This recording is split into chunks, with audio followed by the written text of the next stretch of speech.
প্রিয় বন্ধুরা, আমি আচার্য সোমনাথ শাস্ত্রী। আজকের টোটকা, বাস্তুশাস্ত্র অনুসারে উত্তর দিকে মুখ করে যদি আপনি খাবার খান প্রত্যেক দিন, তাহলে আপনার জীবনে ধনসম্পদের দেবতা কুবের ও দেবী লক্ষ্মী প্রসন্ন হন।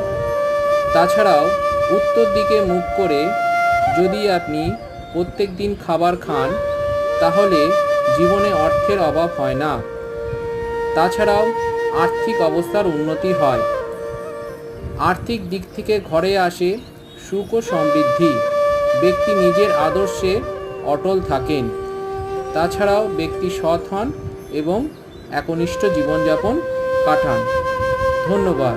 যদি আমার এই টোটকাটি ভালো লাগে, তাহলে অবশ্যই পেজটিকে সাবস্ক্রাইব ও লাইক করে দেবেন এবং আমার পাশে থাকবেন।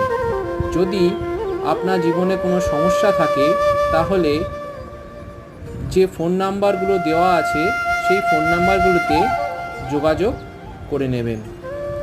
ধন্যবাদ।